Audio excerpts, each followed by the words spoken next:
Cairo, Seattle. This is Fight, an MMA podcast with Bob Stelton and Danny O'Neill. Insight and analysis from every angle. You can't dispute the results. The fights. That was the biggest pay-per-view card in the history of the UFC. Fighters. We're here with Carlos Condit. He joins us. Uriah, how you doing, man? Doing good. How are you? And everything from the world of mixed martial arts. It's time for Fight.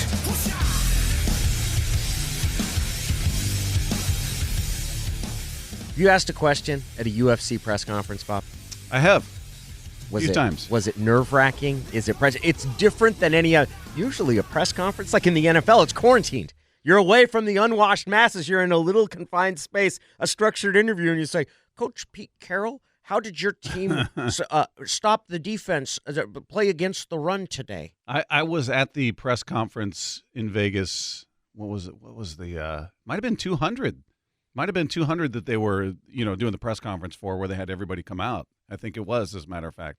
I didn't ask a question. I was raising my hand, but there were 8 million people there. But I've done the post-fight press conference, so the common unwashed were not in attendance. The post-fight press conference is normal.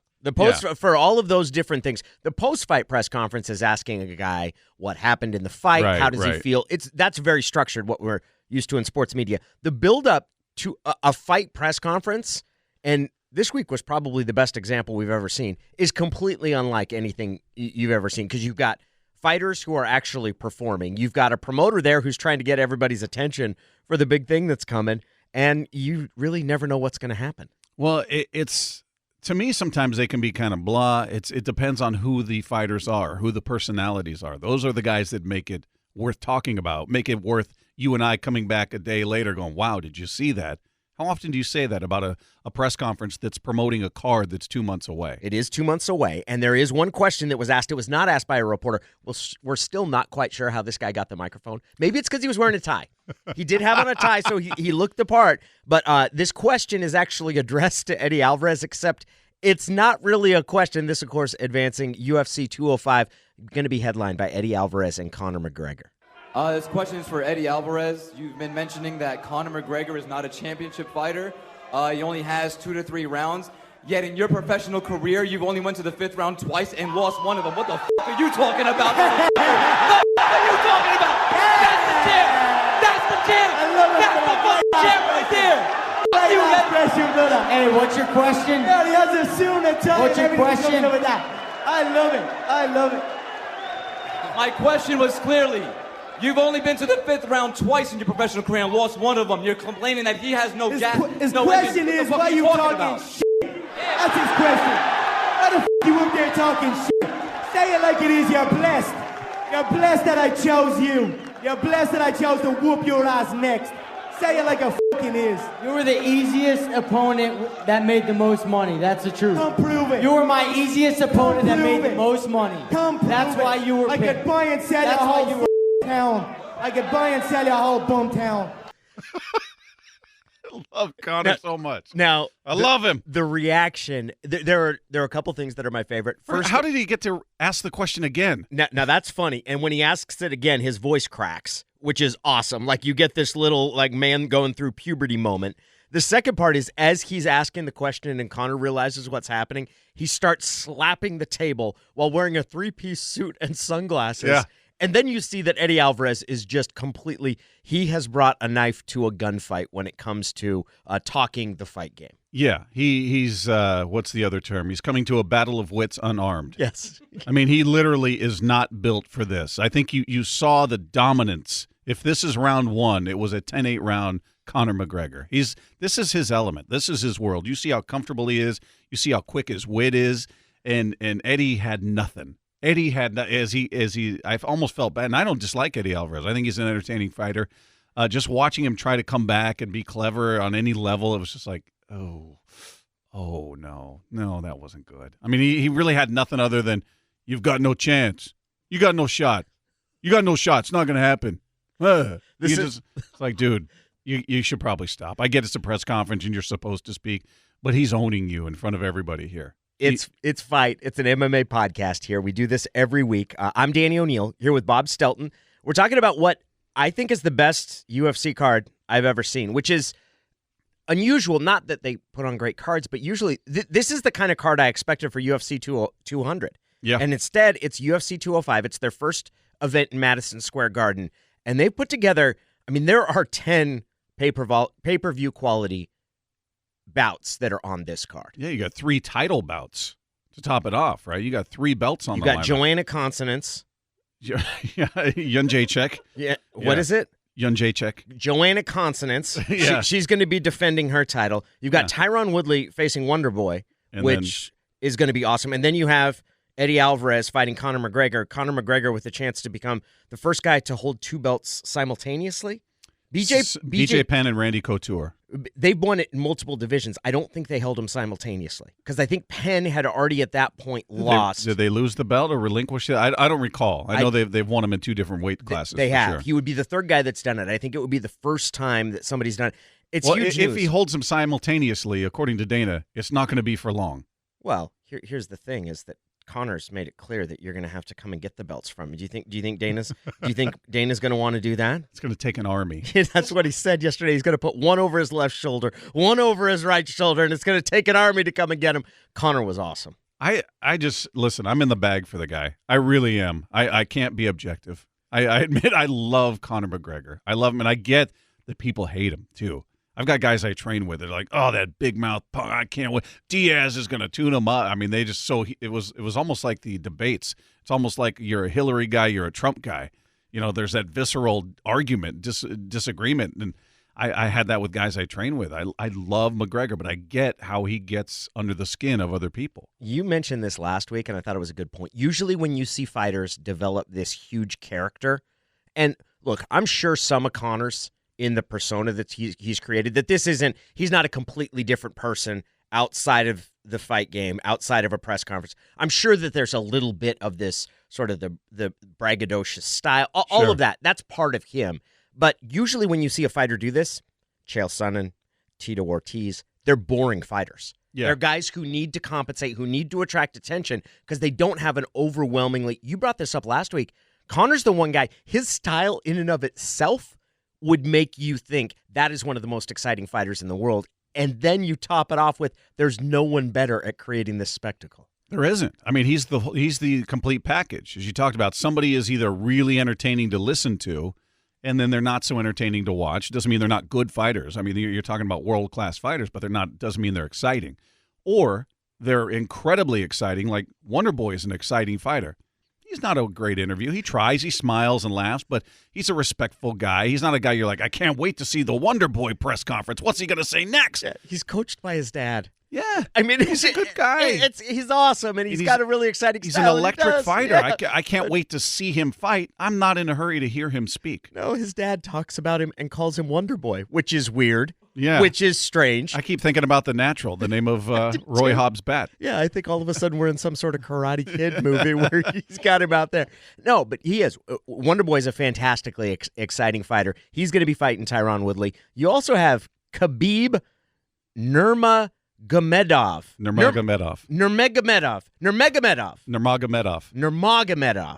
Is that better? Yeah. Should I just call him consonants? I think you should just say it louder each time. Yeah. It gets better. He's going to fight Michael Johnson. Chris Weidman versus Yoel Romero. Yeah. Donald Cerrone, you mentioned. Also, Cerrone called Conor a joker yesterday. Yeah. While wearing a cowboy hat and a paisley suit. Like, it was a paisley pattern. It was an absurd look. And he goes, this joker down here.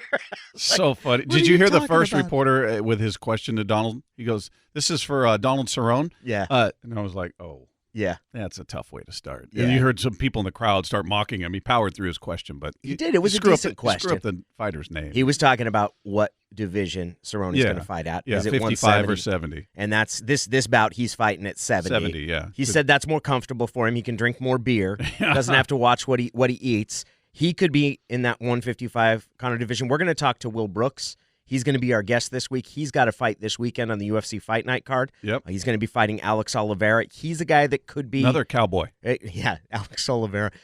Shouldn't he be a Panero? I guess they don't speak Spanish. That's a big. Yeah, he's cowboy. He comes in with a cowboy hat. Yeah, he does. Yeah, he's a former rodeo bull rider. Yeah, they're both nicknamed Cowboy. Yeah, who do you think's the better cowboy? Well, Cerrone, because he beat him. Oh, It was the Battle of the Cowboys? Yeah. That was on UFC Fight Night. It's going to be the card is just ridiculous. It is. You're right. It's what 200 if you looked at it on paper was phenomenal. Couldn't wait to see it, and that card for whatever reason just fell flat. Well, John Jones gets popped. That was the first part. I mean, I didn't enjoy Roydhead being included. No, it really for the way it looked on paper really didn't deliver. And this is one you look at on paper again and go, how can you possibly miss? Doesn't mean every fight on this card is going to be knocked down, drag out, compelling action from beginning to end. But it seems impossible that you're not going to have some really, really noteworthy fights that we're going to be talking about for a while afterwards. And it also might set up other fights that we'll end up talking about. The best moment of the press conference, in my opinion, and there were a lot to choose from. The best moment is when Conor ends up. It's the third cut here, where he is. There's a question that's asked of Conor, and then Jeremy Stevens, who is, I don't know if I can remember hearing him talk before. Do you remember him being You should interviewed? probably stop now. Yeah, his nickname is Little Heathen. Lil Heathen. Lil, which is, it's kind of a takeoff of Little Evil, who we like, Jens Pulver from out here. That's exactly right. The Lil Heathen decided to come out and interject himself, and he got, you're going to hear what he got. Conor, take a look around you. You got a lot of champions, a lot of grizzled vets. Who do you think would give you the hardest fight out of anybody on stage? Right here. Right here, the hardest hitting 145 pound, the real hardest hitting 145er, right here. This guy TKOs people. When I knock people out, they don't move. Who the is that guy? Who the is that? You know damn well who I am. Who the is that? The look on it, he actually looked around, like looking over his shoulder, and it seemed sort of sincere, like, who is that? Who is he? I mean, I know he knows who he is, but it was a good ad. It was really funny. And again, Jeremy is a guy that had no retort, no real response other than, you know who I am. You know damn well who I am. And then you're a guy that's lost 3 of your last 5. I understand you're trying to talk your way into a big payday, but you take care of the business in front of you. And then the one guy who apparently, he was not part of the press conference, but apparently got his undies in a bunch, was Jose Aldo, who we don't have sound because it was in Portuguese. And we didn't want to call Chael Sonnen to have him translate for us a language which he has said is slightly more complicated than Pig Latin. But Jose wants his release from the UFC because he wasn't given what he was promised. Good. See ya. Let him go. Let him go. And Dana's already come out and said, no, we're not going to cancel his contract. We're going to give him something good and all that good stuff, whatever. They're going to appease him on some level. Maybe they'll just hand him a big bag of money and some tissue to dry his tears. I'm so done with Jose. As a fighter, he's phenomenal. He's elite. He's one of the best in the game. As an individual, I think he probably couldn't have represented himself worse since his loss to Conor McGregor. He's come off like a whiny, petulant little baby who got tuned up in 13 seconds and somehow felt like it was unjust. No, let's do it again. That wasn't a fight. It wasn't a fight because you got knocked out. That's why it wasn't a fight, man. It wasn't you got robbed. It wasn't that, it was a lay and pray situation where it was just an ugly wrestling match and the guy didn't want to fight. He was stalling. You went out, ran face first into a left hand, and your lights were turned out. That's your fault. What are you crying about? What are you crying about? I want out of my contract. They should have him fight a bum. Have him fight a stiff, a nobody. You get to be on the fight pass. You're going to be on Fight Pass. How about that? Because his point was that he was not allowed to move up weights to have a super fight. He wanted to fight Dos Anjos, right? Yeah. And he wasn't allowed to do that because he was holding the belt at the time. What? Did he want to fight Dos Anjos? It might have been a previous. No, you know what? It was Pettis. It was when Pettis had the belt. That's right. He wanted to fight Showtime Pettis, and he couldn't move up. But that's also, when you get knocked out, you lose the right to complain, right? When you get knocked out, you can't stomp around like a baby and hold your breath until you get what you want. Well, and then acting like on some level you were wronged. You weren't. You got tuned up rapidly, really quickly. The fight was over before it started. That's your fault. You came back. You had a win over Frankie Edgar. You looked pretty good.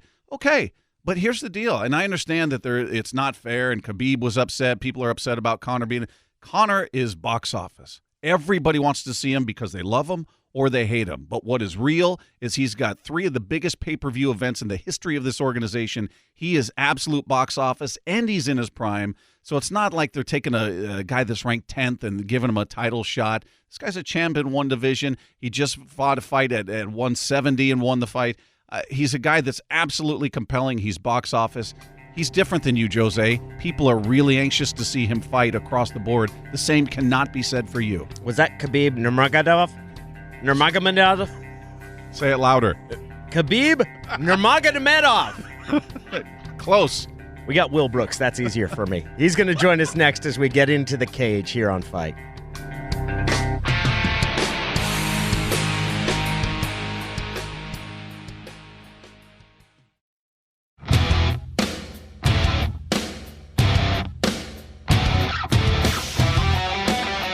How's it going, Danny? Well, it's going pretty well. What's going on, Bob? Not much, man. Excited to talk to you and looking forward to your fight this weekend. Right on, man. Thank you. How's the weight cut going, Will, and what are your expectations going up against Oliveira? The weight cut is going very well. Oh, I'm sorry. Hello? Hey. Yeah, I thought you guys broke out for a second. The weight cut is going very well, man. I'm right on schedule. Everything's going great. I've been doing this for so long, man, coming from a wrestling background. I know how to cut weight. I know how to do it properly so where it doesn't hurt my body, and I don't have a hard time doing it.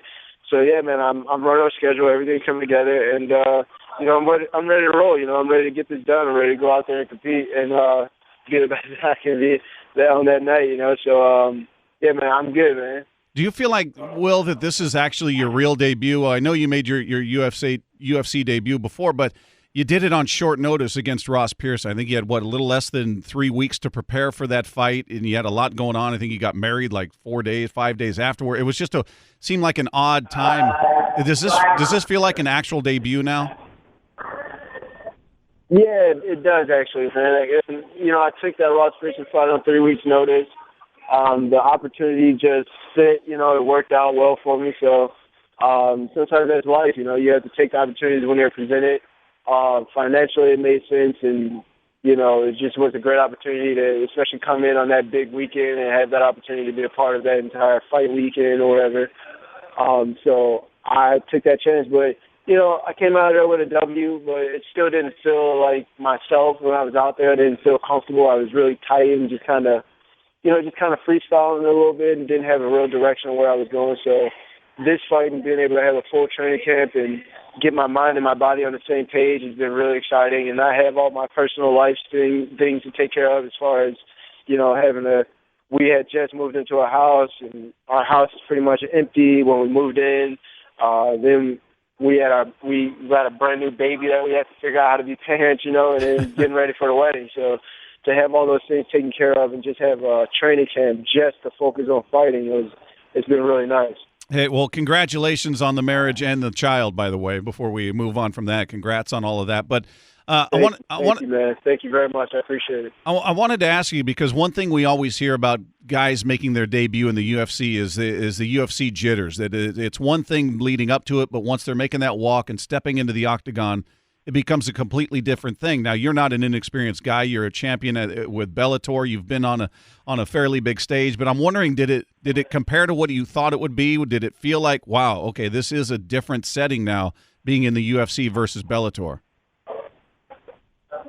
Yeah, it felt a little different, it definitely different. I'm saying it like it was nothing. It was a big deal, man. Like, the production of it all, the way it came together, how organized everybody was, with the background of people that was organized and make sure fighters get to this place and get to that place and do this and do that on time. And it was incredible to be a part of that and witness how much work that goes into it. And the passion that these people have in the background, putting it all together, was incredible to be a part of. And just getting out there, there's no fighting jitters. I think when guys say, oh, yeah, there was jitters and blah, blah, blah, I feel like that's people looking for an excuse, a pre-planted excuse. Like, so if I do lose, I could just say, man, I just didn't feel like myself and blah, blah, blah, But whenever you hear guys, whenever they win, they're not talking about jitters anymore, you know what I'm saying? Like, so why even think about that word, period? I never think about jitters. A fight is a fight regardless of what organization that it's with. you still have to go out there and compete and be the best that you can possibly be in competition and come out of there with a W. So there's no real jitters. A fight is a fight, you know. We're talking to Will Brooks. He's a 155-pound fighter. He's 19-1 professional record. Will be making his second fight with the UFC this weekend, taking on Alex Oliviera on UFC Fight Night. Will, how long after your last fight against Pearson was the wedding? The next week. I flew back from the wedding. I flew back from the fight. So we fought on Friday. I flew back Saturday. I packed up my car Saturday night. And me and my buddy, Jay Kuhn, who trains at American Top Team in Coconut Creek also, jumped in the car with me, and we drove out Sunday morning, took a 23-hour drive to Chicago. Now, were you worried at all? Because, I mean, from time to time, guys can get hit in the face when they're fighting. Were you worried that your pictures were going to be jacked up? No, man. I don't worry about that. I put too much work in not to get hit. I literally, I'll come in and I'll train just to cover shots, just to move my head, just to slip, just do all these different things and be prepared for all that stuff. And plus, on top of that, my wife was definitely on top of me and making sure that I felt the pressure and was made sure I was prepared to not get hit in the face. So I was making sure I was staying away from all that stuff, I like the idea. She's like, Will, you can't get hit in the face. And you're like, you're telling me I don't want to get hit in the face. Yeah, right. Yeah, I don't want to get hit in the face, but she definitely made sure that I understood that there was extra motivation not to get hit in the face. Hey, Will, before we ask you about your opponent that you've got coming up this weekend, I followed you. I watched you in Bellator, and then when you made your transition to the UFC, you did an interview that I think caught a lot of people off guard, but at the same time, I think helped a lot of people. And you talked about a really, really dark time in your past where you were ready to give it up. And then by give it up, I mean life. You were talking about walking into traffic and hitting a very dark spot in your life. And I'm wondering what kind of feedback you've gotten since that came out, because I saw a lot of positive response on Twitter and social media. And I think a lot of people were surprised by that story and seeing where you're at now in your life versus then. Just if you can sort of just talk about how things have changed, if at all, since you kind of made that public. Yeah, it was. I've gotten a lot of great response from it, and that's part of the reason why I put it out there, because I feel like I have had a lot of people reach out to me asking questions that are going through hard times, and for a long time I was a little nervous to put my own personal story out there for some of these people, but then I started recognizing that these are young kids that are reaching out to me, sending me messages, asking me for advice, and it would be wrong for me not to be honest with them, and not give them the full story of where I was in my life and how I came through it. So in that moment, it was when I shared that story, when I shared my story, it was just one of those things where the emotion was there and it just felt right. It felt like the right opportunity to share this and not just put it out in a message or on Twitter and things like that for people to just blow it over, but to put it out there to a point where people have access to it at different times and can always go back to it and reference it whenever they're going through a hard time. And so I put it out there, and it's definitely a difficult thing to admit to yourself, especially when you try to. I have tried to move away from that, and try to remember that that's not who I am as a person, but it's just an event in my life that I went through, But at the same time, you have to be honest about it, and you can't shy away from it or hide from it, because there's people out there that need to hear it and that need your help. When they hear it, they get motivated to do better in their life. So that's where I was at with that, As much as it's probably painful to talk about it, Will, I'm wondering if it makes where you're at right now incredibly satisfying, and it's a great example for people that feel like they're at the end of their rope and there's nothing left. And here you are. It feels like you are on the verge of greatness now, and your life is it's night and day from where it was, and that's got to be inspirational. Yeah, definitely, man. And that's why I put it out there. That's why I wanted people to see it, because I recognize the environment that we live in right now. There's of course, right now we all recognize that there's a problem as far as the black community goes. We have a problem with how we're treating each other in our own black communities, and we have a problem with how we're being treated in law enforcement. These are problems that I recognize everything that's going on, and that was one of the things at that time that was on my conscience. So I felt like this is the opportunity to reach out and help a lot of people, and I've actually felt even more inspired just by the people that have reached out to me and shared their stories with me, and it does help me appreciate more what I've received in my life since being in that dark place and where I've come from being there to where I am now, hearing the stories of all these other people that have gone through these different situations and survived these different situations, surviving these dark places, and to come out and be in a successful place has been incredible, So I'm psyched about that, and it makes me really appreciate where I am more in my life, Will, how has fighting helped you in that journey?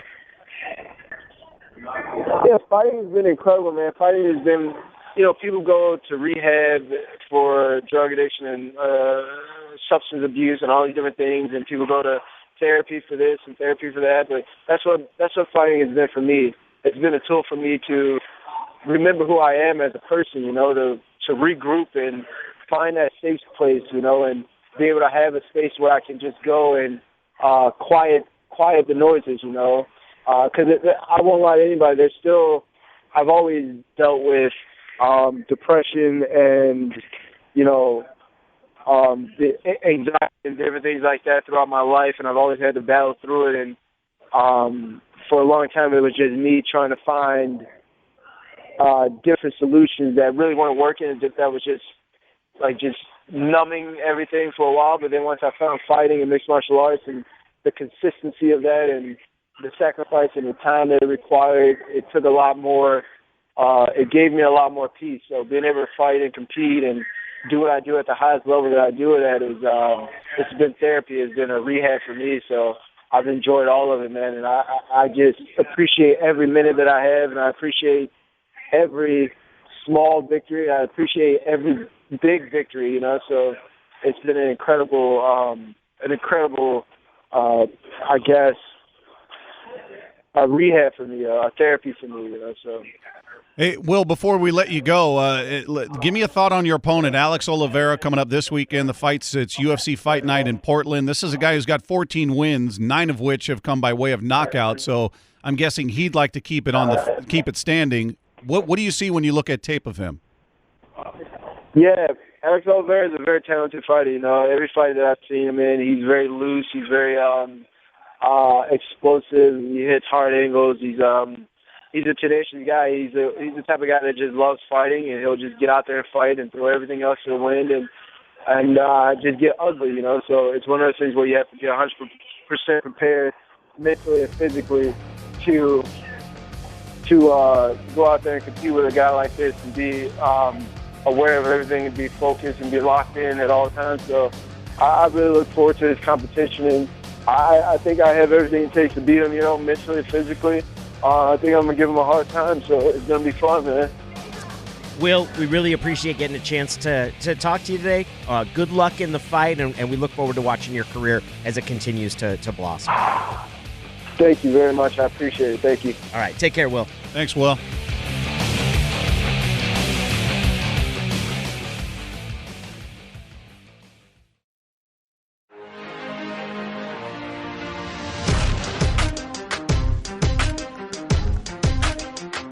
Isn't that weird, though, that the personality affects how you feel about the fight style? Because it does. And now I root for him to lose. I rooted for him before. I was like, man, this guy's ridiculous. Faber was a favorite of mine, and even in that fight, I was like, you got to respect him, man. That guy's a beast. Aldo destroyed his leg. Just destroyed it. Yeah, but I didn't root against him because he beat one of my favorite guys. I kind of rooted for him after that. And now how he carried himself since the McGregor fight, I was just like, ugh. Do you think this is part of this personality? Because we are seeing sort of a petulant, entitled side of it. Do you think that's part of why he wasn't ready for McGregor? It seemed like that was the first time Conor really he won that fight before he got in the cage. Oh, yeah. He got under his skin. I mean, he got under his skin. He made fun of him bailing on the fight. He made fun of everything. He went to Brazil. Yeah. He went to Brazil and proclaimed it his country. Yeah. I mean, it's just I don't think Aldo was ready for the level of bombast that he was faced with. I don't think he'd ever faced anything like that. I know he's never faced anybody like that in terms of that kind of personality. I don't think he really knew how to react. What's the best thing Conor did in the lead up to that Aldo fight? Was it going to Brazil and proclaiming it his country? Was it after he knocks out Mendes, where he hops over the fence and gets, what was it, probably about 8 feet away from Yeah, he was being held back in the crowd. And then screams in his face? Or was it at the press conference when he hops up and grabs the belt and then holds it up? That's it. Because if you watch that video, you look at the face on Conor McGregor, he looks insane. He looked like he had a blackout moment. He grabs that belt and he's going berserk. He's absolutely out of his mind in that particular moment. And Dana's kind of like, whoa, what's going on? Aldo's trying to get his belt back, and Conor's just this crazy maniacal, just screaming at this crowd of Irish maniacs out there. And he's holding up this belt that's not his at the time. It's the other guy, and the other guy's trying to get it back like a little kid. And it's like he's this tall guy holding it over his head, like, stay away, little kid. You can't get it. It would just... That moment to me was gold. I love watching that video. Well, one of the other things that has resurfaced this week, and it's probably going to be a storyline that's attached at least for another year or two, Floyd Mayweather. Conor brought it up in the press conference, so this isn't entirely manufactured. And then TMZ caught up with the money man. Is that what you call him? Floyd Money Mayweather? His lifestyle's flashy. He sits in his kitchen and counts and stacks his money. I call him a turd. Well, let's hear what Floyd had to say about whether a fight's ever going to happen with him and McGregor. Within my company, I'm the boss. I call the shots. And I think that the fight is very difficult to make because, I tried to make the fight before. It didn't happen, but, you live and you learn. Yeah, will we see you fight again? Are you bored of retirement yet or what? Oh, man, I'm loving retirement. Yeah. Yeah, but, for a couple more bucks, you just don't know. So, translation, we're never going to see that fight. No. And when we talk about it, it's kind of silly. It's silly in either avenue. And if Conor's going to step into a boxing ring, he's going to get owned. As much as I dislike Floyd Mayweather and find him incredibly distasteful and repugnant, he would tune him up. He would just play with him. I don't know if he'd probably eventually knock him out. I think it'd take a little bit. Conor's a fairly tough guy in that sense of taking punishment. But, yeah, he would own him. It would be a lopsided, ridiculous fight.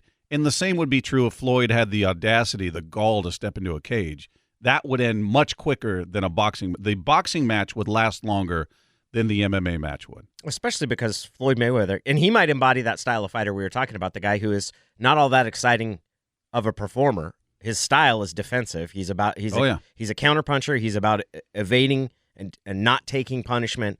So he's created a personality in some ways to compensate for what is a pretty dry fighting style. Very dull, but incredibly for those that you watch it, you appreciate it for its precision, for its expertise.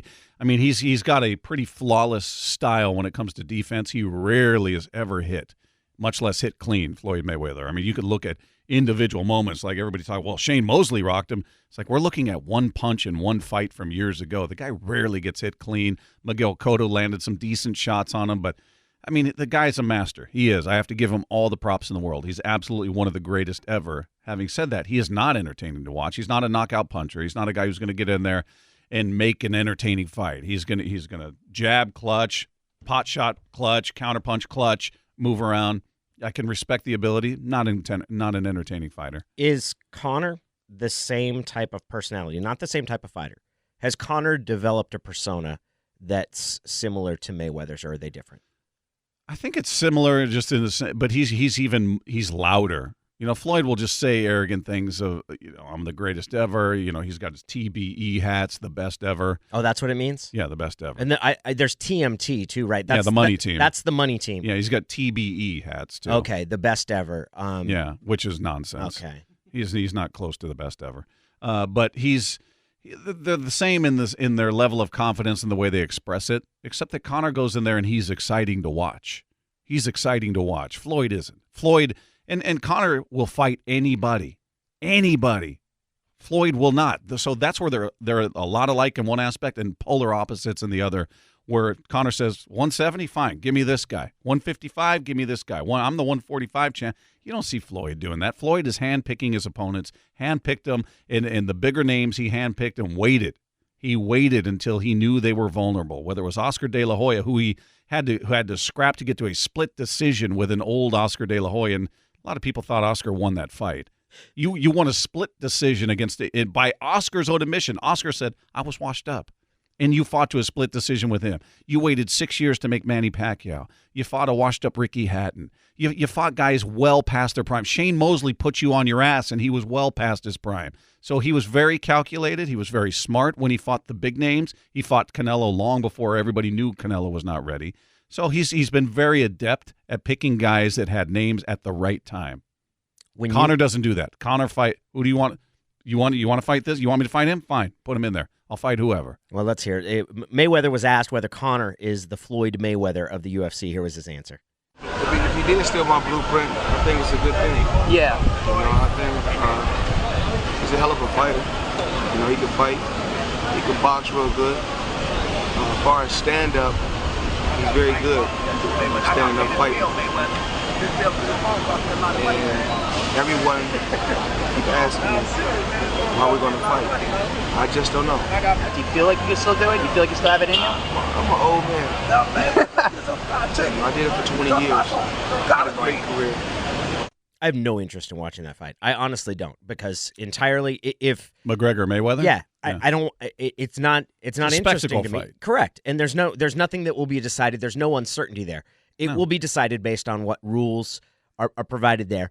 In either arena, nothing is settled. No. Nothing. Yeah. Other than, I will take this to my grave, the MMA fight lasts shorter. I'm giving the over-under at 2 minutes because I think Floyd can run around a fair amount. Just get on his bike. Seriously. Oh, yeah. He's not going to be silly and try to sit there and be stationary. So I give him 2 minutes. I think he'd go a few rounds, the boxing. If it was just strictly a boxing match, I think Conor could probably go 5-6 rounds. Floyd would just kind of pick him apart, wear him down, and probably end up TKOing him in the 6th round. Two things.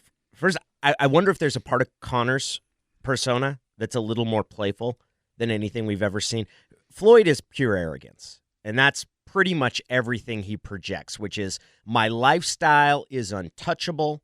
I make more money than anybody could ever dream of because I'm so good. With Conor, there's an element to it, which is he's kind of almost impish with the, we made New York. We're the Irish. We're here to take it back. There's something that, a dominant storyline through the first 10 years of the UFC when you saw champions like Mark Coleman and guys, even Tito Ortiz, that really great strikers tended to get muted. That started to change. It's definitely changed. Lyoto Machida, Stephen Thompson. We've seen guys who, with even karate backgrounds, are able to succeed at an extraordinarily high level.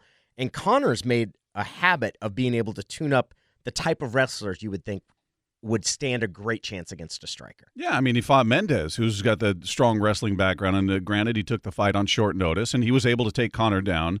And that's maybe, we even heard a reporter talk to McGregor about that, saying, hey, the one weakness in your game we've seen is Chad Mendez in the wrestling. He's like, what are you talking about? How did that fight end? How does he look to you? And he just went out because he knocked him out, as he said he would in the 2nd round. But I think the rules have gone a long way to sort of changing that too, whereas the refs are much quicker to stand guys up if nothing is happening. The lay and pray doesn't really exist that much anymore. You'll see elements of it where you're like, stand the guy up. He's not advancing position. He's just kind of holding the guy down. So I think it's been eliminated through fighters that are much more adept at countering it, the way Conor is, and the rules. They are very aware of the lack of action, whether they're up against the cage and guys are just sitting there holding each other and it's kind of a stalemate, or if it's on the ground, they'll stand them up or they'll separate them if they're on their feet. So I think some things have come into place to sort of eliminate that. The wrestler is just going to grab a hold of a guy and lay him down on the ground and just control him. How does Conor match up against Eddie Alvarez? I think very well. I think he's actually accurate when he said he's chinny. He's chinny. He gets hit on the chin. Wait, so chinny is like a jetted. I thought you were going to say like Jason Jenks from the Seattle Times. Is he chinny? I think Alvarez could look like that after this fight, a black and blue chin, because he's what makes Alvarez exciting is that he's not afraid. He'll just get in there and mix it up. It's what we saw him do in Bellator against Michael Chandler a couple times. He'll get hit. We've seen him get rocked, knees buckled down to the ground. He gets up. He's gutty. He's entertaining in that sense that you're going to have to put him away. He's not tapping out. He's not going to quit. and he's there to be hit.